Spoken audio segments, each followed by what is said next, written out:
Et c'est... Salut à tous, c'est Clément, on parle de tout. Bienvenue dans cette nouvelle vidéo. Dans cette nouvelle vidéo, donc, nous allons parler du tournoi destination, puisqu'on est en plein tournoi en ce moment. Comme vous devez certainement le savoir, les grands fans de rugby qui regardent. Donc on est en plein tournoi destination en ce moment. Donc ça a commencé il y a quelques semaines de ça, si je dis rien, si je dis pas de bêtises, il y a 2 semaines. Donc on a eu plusieurs gros matchs, notamment, donc je vais revenir sur quelques matchs. On va d'abord parler des matchs des Bleus, ce qui nous intéresse le plus. On a eu des beaux matchs, on a eu les matchs Pays de Galles-Irlande. Donc l'Irlande s'est imposée face au Pays de Galles, voilà, pour eh bien une victoire. Donc voilà, l'Irlande a matraqué le Pays de Galles 24-14, si je dis pas de bêtises, je suis pas sûre. Attention, j'en ai dit que des chiffres au hasard, mais je revérifierai bien et je vous mettrai ça en commentaire, les résultats des matchs. On a eu bien évidemment un match, alors que j'ai pas pu voir malheureusement parce que j'étais au ski à ce moment-là, voilà. On a eu un match Écosse, donc Angleterre, donc un très beau match. Monsieur Owen Farrell, le buteur, toujours dans son bon poste. Donc on a eu vraiment un beau match. On jouait d'ailleurs pour la Calcutta Cup qui se défend depuis des années entre l'Écosse et l'Angleterre. Donc victoire de l'Angleterre qui récupère la Calcutta Cup. Et puis c'était pas un beau match, hein. Clairement j'ai envie de vous le dire. Si je devais dire un mot, c'était vraiment un match pourri. Déjà parce que le temps était nul, hein. Ce jour-là il pleuvait, là où il faisait le match.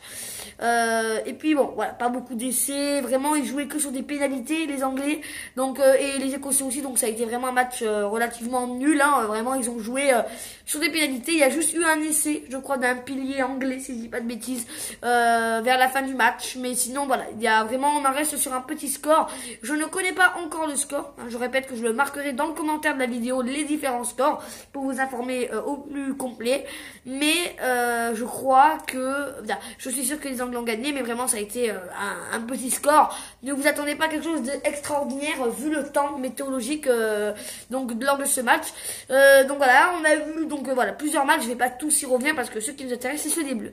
Au niveau des Bleus, on a eu donc un match du tournoi d'ouverture, donc pour ouvrir le tournoi France-Angleterre, qui s'est fait il y a 2 semaines.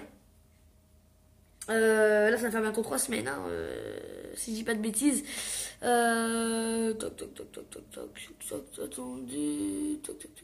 Ouais, ça fait, excusez-moi, je réfléchis, ça fait un bon moment que ce match est passé, le France-Angleterre. On a écrasé les roast beef, hein, voilà, on les a latés.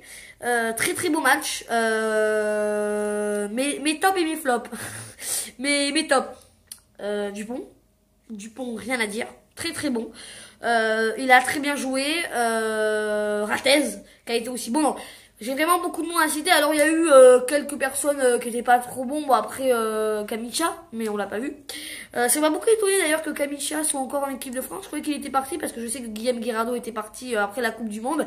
Il avait dit qu'il resterait plus. Mais j'ai vu Kamicha, ça m'a choqué. Je pensais qu'il était parti Kamicha et qu'il serait pas resté en équipe de France.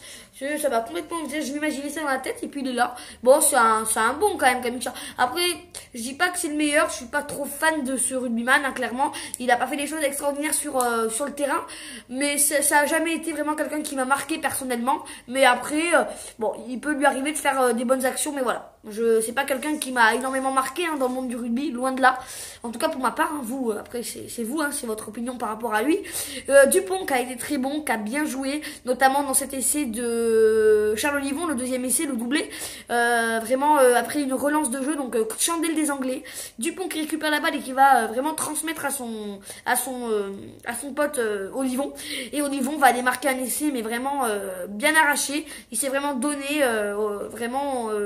Charles Olivon lors de ce match. Je pense que le meilleur pour moi dans ce match a été Charles Olivon. Il a extrêmement bien joué, il a marqué 2 essais, il a été très bon. Il a été vraiment dans une bonne défense offensive. Il a vraiment montré sa puissance face aux Anglais. Donc je pense que ouais, j'ai eu un deuxième que j'ai bien aimé, c'était Grégory Aldrit. Alors lui, je crois qu'il a pas marqué d'essai face aux Anglais, si je dis pas de bêtises. Par contre, il a été très bon au niveau des défenses. Je crois que c'est une des meilleures défenses françaises que j'ai jamais vues. Mais un des meilleurs défenseurs lors de ce match était Grégory Aldrich, qui a quand même mis à terre des piliers anglais. Je peux vous dire que les piliers, c'était des sacrés costauds. Et lui, c'est une petite sardine par rapport à eux. Et il a réussi vraiment à les plaquer. Donc, très bonne défense de Grégory Aldrich. Donc, comme Dupont et Olivon, je le mets en top de ce tournoi. Je pense qu'il va faire des belles choses. Il nous promet beaucoup de choses. Je vous rappelle que demain, samedi 22, il y a le match contre le Pays de Galles. On a intérêt à se bouger. Donc, premier match contre les Anglais réussi. Je suis dégoûtée parce que Teddy Thomas et Gaël Fickou n'ont pas trop joué. J'aurais espéré de meilleures performances. Donc, je pense que les deux flops, les deux joueurs qui m'ont pas plu lors de ce match sont Monsieur Teddy Thomas et Fickou. Teddy Thomas qui a quand même fait une belle action en perçant la défense Angleterre avant de se faire arrêter à 5 mètres de la ligne au tout début du match, quand Dupont va faire vraiment une belle passe à Teddy Thomas qui va percer la défense anglaise, qui va se faire malheureusement stopper alors qu'il allait marquer un essai à 5 mètres de la ligne Angleterre. Vraiment un magnifique match. C'est vraiment la seule action de Teddy Thomas. Gaël Fickou n'a pas joué, je l'ai pas vu. En tout cas, aucune action. J'aurais espéré parce que Gaël Fickou, mes amis, a un sacré potentiel. Quand je le vois faire, il est petit, hein, il est très maigre hein, par rapport à d'autres, mais il a une agilité comme jamais j'en ai vu. Donc si vraiment on en a un que j'aimerais voir jouer lors des prochains matchs, c'est Gaël Fickou, parce que lui, croyez-moi qu'il a, voilà, il a un jeu. Vraiment, il a du potentiel et j'espère qu'il va rester longtemps. Teddy Thomas, bah, bon, il m'a pas tant marqué que ça. Hein, il a pas fait beaucoup d'efforts, notamment en plaquage. Il a mal défendu. Hein, si je dois mettre un qui a mal défendu, c'est Teddy Thomas.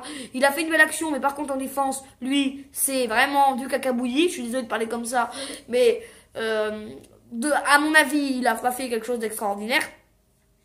Donc c'est vrai que c'est un petit peu dommage.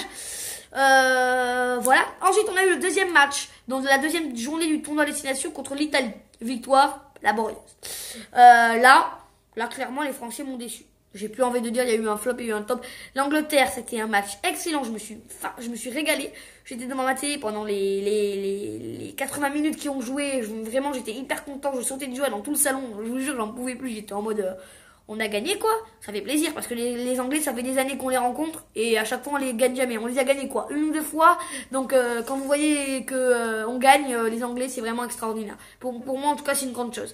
On a joué contre les Italiens, match laborieux, un match qui ne valait rien.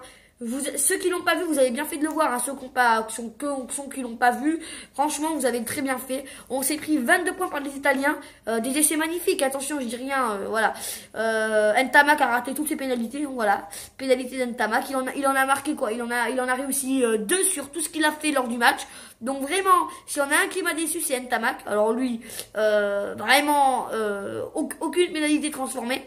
En même temps, avec le vent qu'il y avait, je peux comprendre. Mais il a fait une belle action, Ntamak, hein, à la 28e minute, si je dis pas de bêtises, ou je crois à la première mi-temps. Alors je sais plus, j'ai plus le souvenir en tête, hein, ça fait au moins 3 semaines. Mais il a fait une très belle action en allant chercher face aux Italiens le bonus offensif, en allant casser la défense italienne. Après les Italiens, ils sont, voilà, pour moi les Italiens, c'est pas des prodiges en rugby. Hein. Quand on me dit Italie, je pense pas tout de suite à rugby, je pense aux pâtes, à la pizza. Voilà, je pense que les Italiens en rugby, ça doit pas être quelque chose de flagrant, mais il a cassé quand même la défense italienne, ce qui est pas mal déjà. Et puis il a réussi à les marquer un premier essai, et je crois qu'il a même pas réussi à transformer son propre essai. Du moins, je me rappelle plus. En tout cas, très bel essai en solo de monsieur Ntamak en allant casser la défense italienne qui était quand même une défense assez soft, hein. C'est pas une défense comme celle des Anglais. Là, j'étais pas surpris.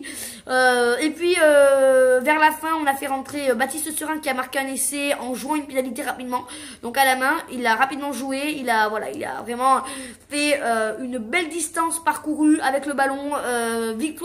Essai de Baptiste Serin qui monte les Français à 35 à la fin du match. Très belle action de monsieur Baptiste Serin qui a un énorme potentiel. Lui, je l'adore. Vraiment, c'est autant que Gaël Fickou, c'est un très bon quoi. Il y a rien à dire. Et après, vraiment, on a enchaîné. On s'est pris 3 essais par les Italiens. Quelques pénalités, je sais pas combien. Je sais qu'on a pris 3 essais, mais les pénalités, je sais pas combien. Par contre, si je dois dire un mot, un match laborieux. Je suis déçue, mais vraiment, je vous le dis, hein, de l'équipe de France. Se prendre 22 points par les Italiens, c'est quand même une honte. Je veux dire, c'est pas méchant, mais on a été nul en défense. C'était pas comme les Anglais. Là, j'ai vu personne. Hein. La défense était vraiment mais j'ai envie de dire le mot, désolé, pourri. Il y avait une défense qui n'était pas du tout assurée.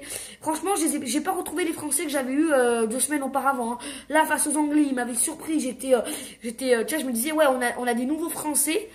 Parce qu'ils étaient déçus, hein. Je vous rappelle qu'on s'est fait éliminer en demi-finale de Coupe du Monde par les Gallois. Donc je pense ils avaient les sacrées boules. Ils devaient avoir les boulasses. Donc ils ont dû se remonter le moral et se mettre une grosse pression.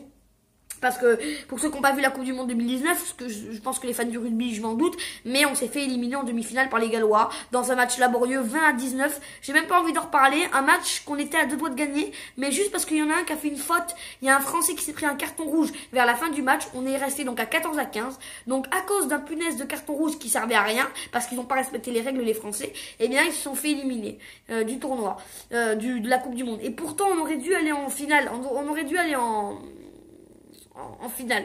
Mais malheureusement, on n'y est pas en finale, en demi.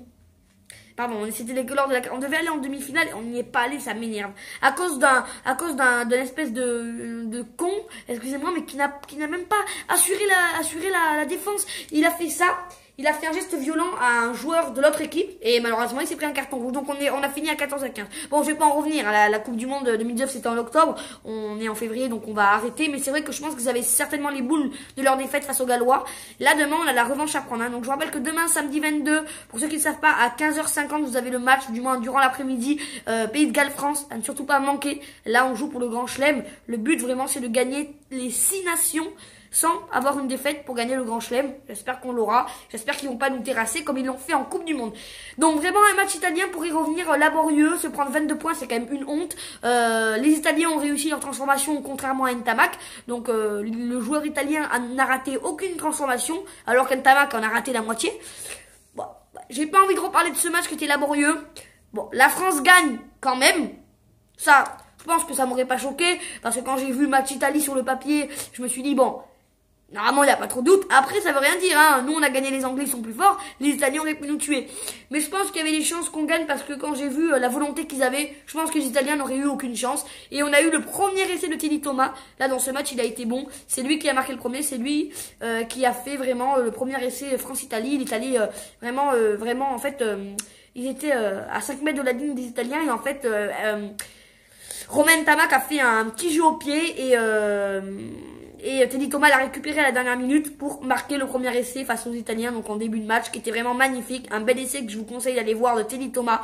Mais moi, Teddy Thomas, je l'adore parce qu'il a un réel potentiel. Et lui, quand il s'y met, il va jusqu'au bout des choses, malgré que face aux Anglais, il n'a pas fait beaucoup de choses. Mais face aux Italiens, il s'est rattrapé. Et ça fait plaisir parce que je connais Teddy Thomas et comme Gaël Fickou, les deux sont vraiment des prodiges. Et pourtant, c'est vraiment des petites crevettes. Excusez-moi de parler comme ça, ils sont pas très gros. Ils ont pas un physique tel qu'on les connaît dans notre rugby. Hein, quand tu regardes les Anglais, ils ont des physiques muscleurs, alors que nous, on a plutôt des petits filons. Mais ils ont quand même un bon jeu. Ils sont techniques. Ils sont pas puissance du corps, mais au niveau de la technique, ça envoie, croyez-moi. Ça, il faut voir. Voilà, donc un match laborieux face aux Italiens. J'espère qu'ils vont se remettre en forme parce que là, il y a les Gallois qui attendent. Donc demain, dans l'après-midi, match entre la France et le Pays de Galles. Ils ont intérêt à se booster parce que là, demain, on joue pas contre une petite équipe. Demain, ils vont intérêt à resserrer les rangs parce que là, on joue contre des professionnels. Donc ils ont intérêt à vraiment se remettre en place parce que là, la victoire face aux Italiens, j'avais envie de casser la télé, j'ai envie d'aller les voir et de leur dire mais c'est pas possible, ils ont perdu des balles, ils avaient la balle en main et sur des mauvais jeux, sur des mauvais temps de jeu, ils ont perdu la balle, c'est pas normal. Donc là ils ont intérêt vraiment à s'y remettre parce que ça va face aux Gallois, ça va pas pardonner. Donc j'espère qu'ils se sont remis en forme, qu'ils se sont vraiment reconcentrés car demain c'est un match important. Donc j'espère qu'on va gagner. Je prie, moi je dis allez les Bleus, soyez fiers d'être un fan de rugby, ne l'oubliez pas. Sur ce, on se retrouvera pour le débrief du match Pays de Galles France, certainement dimanche ou lundi, parce que c'est la reprise, donc certainement dimanche. Sur ce, à très bientôt. Clément, on parle de tout. Ciao.